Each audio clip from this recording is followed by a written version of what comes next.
Hello दोस्तों, welcome back to our YouTube channel again. आज हम एक्सप्लेन करने वाले हैं मैट्रिक्स मूवी का सेकंड पार्ट। तो अगर आपने पहले वाले पार्ट को नहीं देखा तो वो हमारे चैनल पे अवेलेबल है, वो पहले देख लीजिए फिर ये वाला वीडियो देखिए। तो बिना किसी तरीके वीडियो चलिए शुरू करते हैं। मूवी शुरू होती है एंड हम देखते हैं ट्रिनिटी को एंड हम देखते हैं ट्रिनिटी एक एजेंट के साथ लड़ते लड़ते मर जाती है। लेकिन हमें पता चलता है ये है नियो का एक बुरा सपना एंड ये सपना नियो को हर रोज ही आता है, लेकिन वो इसके बारे में किसी से बात नहीं कर पाता। इस तरफ हम मिलते हैं मॉर्फियस से एंड हम देखते हैं मॉर्फियस का टीम में अभी एक नया मेंबर आया है। इसका नाम है लिंक एंड ये है टैंक एंड डोजर का कजन। हम देखते हैं मैट्रिक्स के अंदर एक मीटिंग हो रहा है एंड इस मीटिंग के अंदर जायन शहर के सारे ही जहाजों के कैप्टनों को बुलाया गया है, क्योंकि ओडिसिस नाम के एक जहाज को बहुत सारे सेंटिनल्स मशीनों ने तबाह कर दिया है एंड ओडिसिस तबाह होने से पहले उन लोगों की इन्फॉर्मेशन को इन बाकी जहाजों के कैप्टनों के पास भेज दिया था। एंड वो इन्फॉर्मेशन है कि सारे सेंटिनल्स मशीनें जायन शहर की तरफ बढ़ रहे हैं, क्योंकि जायन शहर तो है धरती के बहुत ही अंदर, तो वो लोग धरती के ऊपर ही खुदाई करना शुरू कर दिया है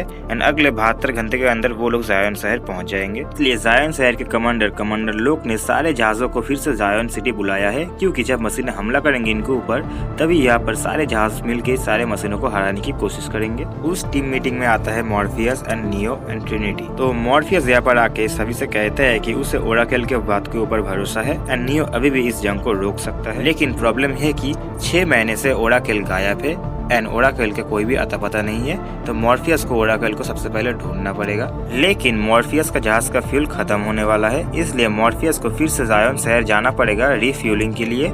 इसलिए मॉर्फियस चाहता है कि एक जहाज यहाँ पर रुके रहे, ताकि अगर ओराकल इनसे कांटेक्ट करने की कोशिश करे तो वो जहाज यहाँ पर मौजूद हो उस समय। लेकिन कैप्टन नायो भी इससे बहुत ही गुस्सा हो जाती है, क्योंकि ये करना यानी कमांडर लोग की ऑर्डर का इनकार करना होगा। तो वो मॉर्फियस को बस 36 आवर्स का समय देता है, क्योंकि सारे मशीनें जायन शहर बस 72 घंटे के अंदर ही पहुंच जाएंगे। डेड बोल्ट नाम का एक जहाज का कैप्टन राजी हो जाता है यहाँ पर रुकने के लिए, लेकिन इसी बीच इनके बेस के बाहर आ जाता है एक अनजान इंसान एंड आके इनके गेट कीपर को देता है एक मैसेज एंड ये सब कुछ नियो भी सेंस कर लेता है एंड वो भी वहाँ पर पहुंच जाता है। तो उस पार्सल को खोलते ही नियो देखता है उस पार्सल के अंदर एक एयरपीस जो कि सारे एजेंट्स यूज करते हैं। इससे हमें समझ में आता है वो है एजेंट स्मिथ एंड तभी वहाँ पर 3 एजेंट आके हमला करना शुरू कर देते हैं। तो नियो तो है द चोजन वन एंड कोई भी एजेंट नियो के सामने टिक नहीं पाता एंड नियो सारे एजेंट्स को हरा देता है एंड फिर नियो यहाँ से सीधा उड़ के चला जाता है ओराकल के अपार्टमेंट के अंदर, लेकिन नियो को वहाँ पर ओराकल नहीं मिलती। लेकिन हम यहाँ पर मिलते हैं एजेंट स्मिथ से एंड हम देखते हैं एजेंट स्मिथ ने अपना एक डुप्लीकेट भी बना लिया है एंड इसके बारे में हम बाद में बात करेंगे। तो मॉर्फियस अपनी पूरी टीम को लेके आ जाता है जायन शहर रिफ्यूलिंग के लिए एंड हम पहली बार देखते हैं जायन शहर को इस फ्रेंचाइजी में एंड ये शहर है एक अंडरग्राउंड सिटी एंड ये बहुत ही खूबसूरत है।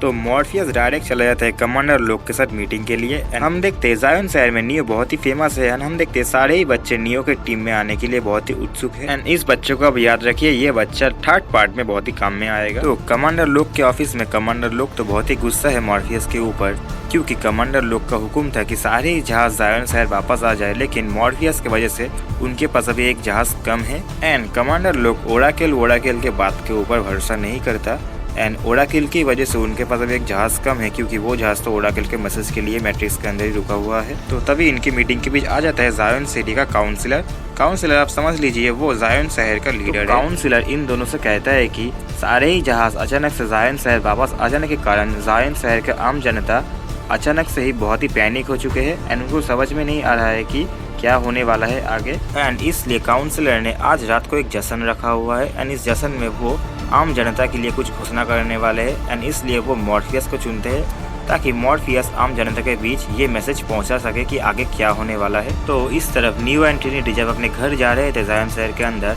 तो हम देखते हैं यहाँ के बाकी लोग नियो को एक भगवान की तरह ट्रीट करते हैं एंड सारे ही लोग नियो के लिए तोहफे लाए होते हैं। इस तरफ हम देखते हैं लिंक के घर के अंदर लिंक की बीबी लिंक के ऊपर बहुत ही गुस्सा है, क्योंकि लिंक जानबूझ के मॉर्फियस के टीम के साथ ज्वाइन हुआ है एंड सभी को पता है मॉर्फियस के टीम में ज्वाइन होना यानी खतरे से खाली नहीं, क्योंकि मॉर्फियस ओराकल के भविष्यवाणी के ऊपर अंधविश्वास करता है। तो रात को आ जाता है जश्न का समय एंड इस जश्न में काउंसिलर सभी से कहता है कि मॉर्फियस हमारे लिए एक मैसेज लाया है। तो मॉर्फियस सभी को सच बात बता देता है, यानी मसीने हमारे ऊपर हमला करने आ रहे हैं, लेकिन मॉर्फियस ये भी कहते हैं कि हम पिछले 100 सालों से मशीनों को हराते हुए आ रहे हैं एंड इस बार भी हम मशीनों को हरा देंगे एंड जायन कभी भी पीछे नहीं हटेगा एंड वो हमेशा ही मशीनों के खिलाफ डटा रहेगा। तो ये स्पीच सुन के जायन वासी तो बहुत ही खुश होते हैं एंड वो मॉर्फियस के लिए चीयर अप करने लगते हैं एंड इसके बाद शुरू होता है इन लोगों का पार्टी हमें पता चलता है मॉर्फियस और कैप्टन नायो भी पहले पार्टनर थे, लेकिन जब से मॉर्फियस ने ओराकल के भविष्यवाणी के ऊपर विश्वास करना शुरू कर दिया था,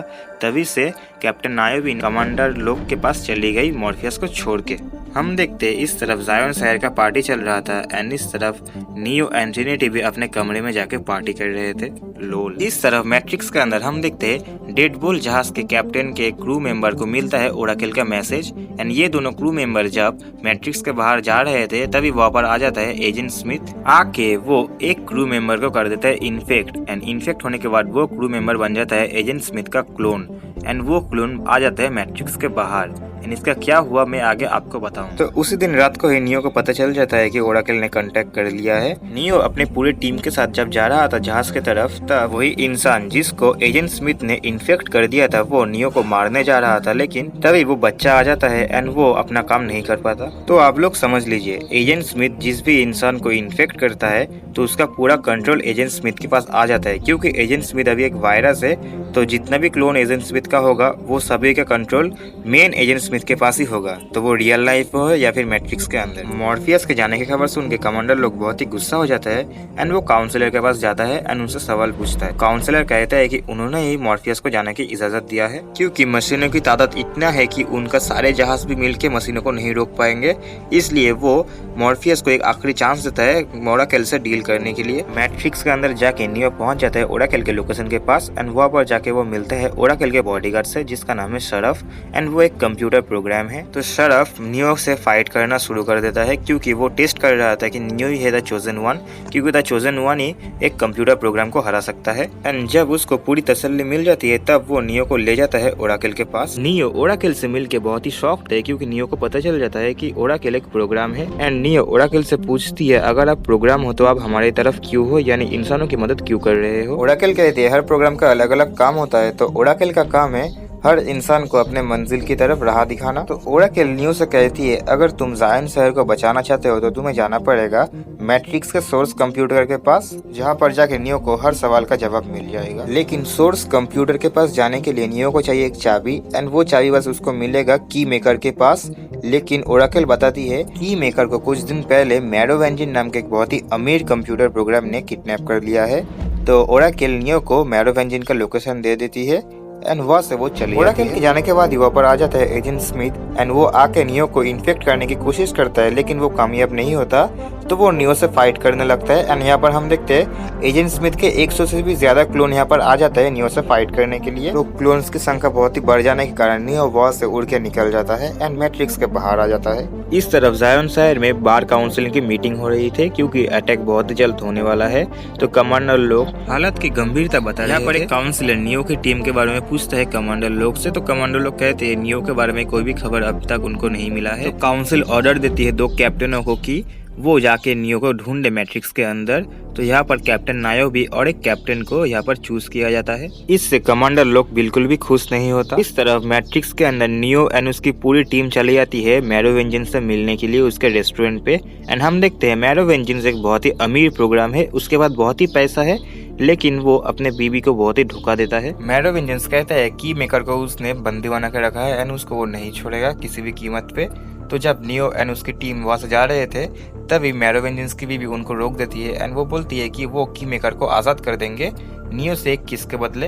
तो नियो वही करते हैं, इसके बदले मैरोवेंजिन की बीवी उनको की मेकर दे देता है। लेकिन मैरोवेंजिन को इनके बारे में पता चल जाता है एंड वो यहाँ पर आ जाता है इनको रोकने के लिए। मैरोवेंजिन हर समय उसके बीवी को धोखा देता है, इसलिए इस बार उसके बीवी ने मैरोवेंजिन को धोखा दिया। ट्रिनिटी एंड मॉर्फियस की मेकर को लेकर वहाँ से भाग निकलते हैं एंड नियो यहाँ पर रुक जाता है मैरोवेंजिन का सामना करने। तो इन दोनों के पीछे चला जाता है मैरोवेंजिन के टीम के 2 जुड़वा भाई, जो कि एक प्रोग्रामी है लेकिन उनके पास भूत वाली पावर है। एंड इस तरफ नियो फाइट करना शुरू कर देता है मैरोवेंजिन के गुंडों के साथ एंड नियो इन सभी को हरा देता है। एंड इस बीच ट्रिनिटी मॉर्फियस एंड उन जुड़वा भाइयों के बीच फाइट होना शुरू हो जाता है एंड उनका फाइट कार चेजिंग में बदल जाता है। लेकिन नियो को आने में लेट हो जाता है, तो नियो को वो जुड़वा भाइयों में से एक भाई पहाड़ में टेलीपोर्ट कर देता है। इस तरफ ट्रिनिटी मॉर्फियस एंड उन जुड़वा भाइयों के बीच कार चेजिंग बहुत ही खतरनाक होता है। देखते हैं वहाँ पर एजेंट भी आ चुके हैं एंड यहाँ पर नायो भी मॉर्फियस को ढूंढते ढूंढते लिंक से संपर्क करती है एंड लिंक भी मॉर्फियस का पता नायो भी को दे देता है। एजेंट्स जुड़वा एंड इनके बीच बहुत ही खतरनाक चेस होता है एंड इनका काफी तबाह हो जाता है। इसी का फायदा उठा के मॉर्फियस उन जुड़वा को मार देता है एंड यहाँ पर ट्रिनिटी उस की मेकर को लेके बाइक से भाग जाते हैं, लेकिन एजेंट्स इनका पीछे नहीं छोड़ते तो ट्रिनिटी एंड एजेंट्स के बीच बाइक का चेस होता है। मॉर्फियस की मेकर को सेफली बचा लेता है। फिर मॉर्फियस एंड एजेंट के बीच फाइट शुरू हो जाता है, तो एजेंट मॉर्फियस को बहुत मारता है एंड उसको ट्रक से नीचे फेंक देता है, लेकिन वहीं पर सही वक्त पे नायो भी आ जाती है एंड मॉर्फियस को बचा लेती है। जब एजेंट की मेकर को पकड़ लेता है ट्रक के ऊपर, तो मॉर्फियस फिर से वापस आ जाता है एंड एजेंट को बहुत दूर मार के फेंक देता है। एजेंट एक दूसरे ट्रक के ड्राइवर को कंट्रोल में ले लेता है एंड इस ट्रक के साथ ठोक देता है एंड जब ये ट्रक ब्लास्ट होने वाला होता है तभी नियो यहाँ पर उड़ के आ जाता है एंड मॉर्फियस एंड की मेकर को बचा लेता है। इस तरफ जायोन शहर में कमांडर लुक को पता चलता है मशीनों को हमला करने में अभी भी 9 घंटे बाकी है एंड यहाँ पर हमें मशीनों का एक झलक भी दिखाया जाता है, जिससे हमें पता चलता है मशीनें कितने खतरनाक है। नायो भी दूसरे जहाज का कैप्टन नियो की टीम मिलके की मेकर के साथ डिस्कस करते हैं कि कैसे वो मुख्य कंप्यूटर के पास जाएंगे। तो की मेकर बताता है इन लोगों को अपना प्लान। शहर में जो सबसे बड़ा काला बिल्डिंग है वही है सोर्स कंप्यूटर के पास जाने का रास्ता, लेकिन उस बिल्डिंग में बहुत ही टाइट सिक्योरिटी है, तो सबसे पहले इन लोगों को सिक्योरिटी अलार्म को बंद करना पड़ेगा। तो की मेकर कहता है इन लोगों को शहर का पावर प्लांट को उड़ाना पड़ेगा, जिससे मदद से पूरे शहर में बिजली आती है एंड एक दूसरी टीम को जाना पड़ेगा इमरजेंसी जनरेटर को उड़ाने के लिए। तो ये दोनों पावर सोर्स डिस्ट्रॉय हो जाने के बाद नियो के पास होगा सिर्फ 5 मिनट का समय, उसके अंदर ही उसको सोर्स कंप्यूटर तक पहुंचना पड़ेगा, वरना उसके बाद वो दरवाज़ा हमेशा के लिए लॉक हो जाएगा। नियो अपने कमरे में था जहाज के अंदर, तो उससे मिलने ट्रिनिटी आती है। तो नियो ट्रिनिटी से प्रॉमिस लेता है कि वो आज रात मैट्रिक्स के अंदर नहीं जाएगी, क्योंकि आज का मिशन बहुत ही खतरनाक है एंड नियो ट्रिनिटी को नहीं खोना चाहता। तो ट्रिनिटी भी प्रॉमिस करती है कि वो मैट्रिक्स के अंदर नहीं जाएगी। सब कुछ प्लान के मुताबिक होता है। नायो भी रात के 12 बजे शहर के मेन पावर प्लांट को उड़ा देती है। हम देखते हैं ट्रिनिटी लिंक के साथ अपने जहाज पर रुकी हुई थी, लेकिन हो जाता है एक गड़बड़। जो दूसरे जहाज का कैप्टन था, कैप्टन सोरोन, उसके जहाज के ऊपर हमला कर देता है मशीनें। कैप्टन सोरोन और उसकी पूरी टीम इमरजेंसी जनरेटर को ऑफ करने ही वाले थे, लेकिन वही पर रियल दुनिया में मशीनों ने उनके जहाज को पूरा तबाह कर दिया। इसके कारण वो लोग मर गए। तो ट्रिनिटी को इसके बारे में पता चल जाता है, लेकिन वो नियो को नहीं पता पाती, क्योंकि नियो तो तब तक उस बिल्डिंग के अंदर घुस चुकी है जहाँ पर मैट्रिक्स के बाहर से कांटेक्ट नहीं किया जा सकता। तो ट्रिनिटी फैसला करती है वो मैट्रिक्स के अंदर जाएगी एंड पावर जनरेटर को ऑफ करेगी। इस तरफ नियो, मॉर्फियस एंड की मेकर उस बिल्डिंग के अंदर घुस जाते हैं जहाँ पर बहुत सारे दरवाजा है एंड इन हर दरवाजे से आप मैट्रिक्स से हर कोने में जा सकते हैं। लेकिन यहाँ पर हो जाता है एक छोटी सी प्रॉब्लम, क्योंकि यहाँ पर आ जाता है एजेंट स्मिथ। एजेंट स्मिथ अकेला नहीं आता, उसके साथ आए हुए हैं उसके सारे क्लोन। तो यहाँ पर इनका फाइट शुरू हो जाता है एंड इस तरफ हम देखते हैं ट्रिनिटी उस पावर ग्रिड पे पहुंच चुकी है एंड उस जनरेटर को वो ऑफ कर देती है वहाँ के साइंटिस्ट को मार के। इस तरफ एजेंट स्मिथ इतने सारे हैं तो नियो एंड मॉर्फियस को बहुत ही परेशानी हो रही थी। तो आखिर में नियो इनको उड़ के डॉच कर लेता है एंड मॉर्फियस एंड नियो सावधानी से मेन दरवाजे तक पहुंच जाते हैं, लेकिन इसी बीच की मेकर को बहुत सारी गोलियां लग जाती है। तो की मेकर यहाँ पर मर जाता है, लेकिन मरने से पहले नियो को सोर्स कंप्यूटर की चाबी दे देता है। तो नियो फाइनली जाता है सोर्स कंप्यूटर के पास। तो सोर्स कंप्यूटर का रूम है, जिस रूम के अंदर बहुत सारे टीवी लगा हुआ है एंड हम मिलते हैं एक प्रोग्राम से एंड इस प्रोग्राम का नाम है द आर्किटेक्ट। आर्किटेक्ट बताता है उसने ही बनाया है इस मायाजाल को, यानी द मैट्रिक्स को आर्किटेक्ट ने ही बनाया है एंड ये वाली दुनिया मैट्रिक्स का 6th वर्जन है, यानी इससे पहले और 5 वर्जन थे मैट्रिक्स के। लेकिन इस तरफ हम देखते हैं ट्रिनिटी के ऊपर अटैक कर देता है एक एजेंट एंड वो एजेंट ट्रिनिटी को बहुत मारता है। आर्किटेक्ट बताता है मैट्रिक्स है एक computer program and her computer program में एक होता है एनोमली, यानी कुछ गड़बड़, एंड द चोजन वन है वो गड़बड़। मैट्रिक्स के अंदर एक ग्लिच आने के कारण द चोजन वन का जन्म होता है एंड ये हर वर्जन के मैट्रिक्स में ही होता है। तो नियो है 6 नंबर वाला चोजन वन, इससे पहले भी 5 चोजन वन थे। तो आर्किटेक्ट बताता है ओराकिल का काम है हर चोजन वन को उसके रास्ता दिखाना, लेकिन आर्किटेक्ट बताता है नियो पिछले वाले चोजन वन से अलग है, क्योंकि नियो को है प्यार ट्रिनिटी से एंड वो दिखाता है ट्रिनिटी अभी मैट्रिक्स के अंदर है एंड वो नियो के लिए अपनी जान भी दे देगी। आर्किटेक्ट बताता है हर चोजन वन का सफर खत्म होता है मेरे पास ही आके एंड यहाँ पर वो मूवी का प्लॉट रिवील करता है। मूवी के शुरू में हमने देखा था मशीनें जायोन शहर की तरफ आ रहे हैं उस पर हमला करने के लिए, तो ये सब कुछ पहले से ही प्लानिंग है।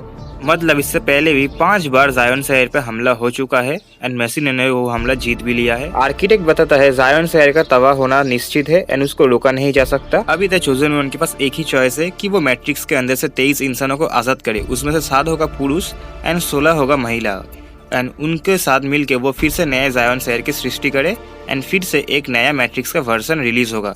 अगर द चोजन वन यानी नियो ऐसा नहीं करता तो जायन शहर पूरा तबाह हो जाएगा एंड इंसानियत पूरी मिट जाएगी इस धरती से।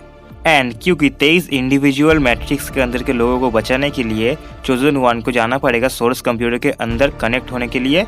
एंड क्योंकि अगर तब वो ऐसा नहीं करता तो मैट्रिक्स भी तबाह हो जाएगा, जिससे मैट्रिक्स के अंदर भी जितने सारे लोग हैं वो भी मर जाएंगे। और मैं अभी एक बात क्लियर कर देता हूँ, नियो को जाना पड़ेगा सोर्स कंप्यूटर के अंदर कनेक्ट होने के लिए। एंड आर्किटेक्ट कोई सोर्स कंप्यूटर नहीं है, बट आर्किटेक्ट नियो को सोर्स कंप्यूटर तक ले जा सकता है। तो अभी मैट्रिक्स का फ्यूचर एंड इंसानियत का फ्यूचर अभी है नियो के हाथों में। एंड नियो को अभी फैसला करना पड़ेगा वो किसको चॉइस करता है, क्योंकि कुछ ही देर में ट्रिनिटी को वो एजेंट मार ही देगा मैट्रिक्स के अंदर। यानी वो मैट्रिक्स के अंदर मर जाएगी तो वो रियल लाइफ में भी मर जाएगी। एंड यही था नियो का बुरा सपना जो कि अभी सच होने वाला है। तो नियो इंसानियत के आगे ट्रिनिटी को चूज करता है एंड वो वहाँ से निकल जाता है। हम देखते हैं मॉर्फियस भी मैट्रिक्स से बाहर आ चुका है। इस तरफ ट्रिनिटी उस दो एजेंट से लड़ते लड़ते बिल्डिंग के बाहर कूद जाती है एंड वो एजेंट ट्रिनिटी के ऊपर गोली चला देता है।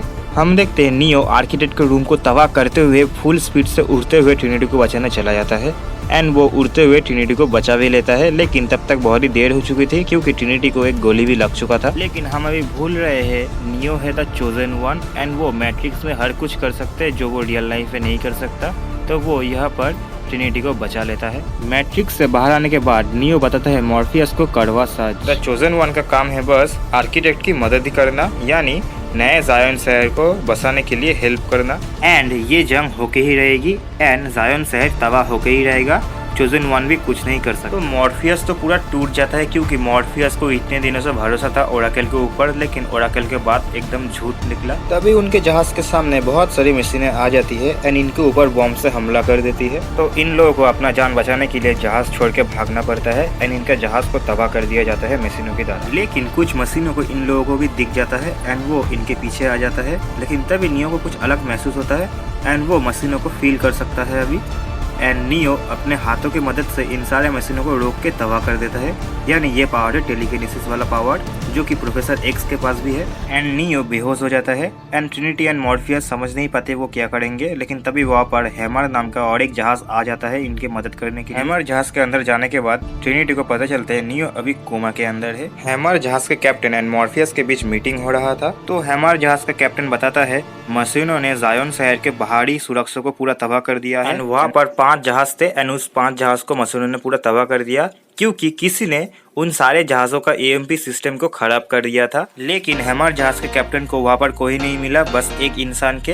एंड वो इंसान अभी कोमा में है एंड हमें पता चलता है ये इंसान और कोई नहीं बल्कि एजेंट स्मिथ है। यानी एजेंट स्मिथ का वही क्लोन जिसको हमने मूवी के बीच में देखा था, मैट्रिक्स के बाहर आ गया था। एंड यही पड़ी ये मूवी एक क्लिप हैंगर के साथ खत्म हो जाता है। तो मैट्रिक्स का लास्ट पार्ट बहुत ही जल्द आ जाएगा हमारे चैनल पे, तब तक आप ये वाला वीडियो एंजॉय कीजिए। एंड अगर आप हमारे चैनल पे नए हो तो प्लीज़ चैनल को सब्सक्राइब कर दीजिए एंड बेल आइकन को दबा दीजिए। तो मिलते हैं दूसरे वाले वीडियो में। Goodbye, take care.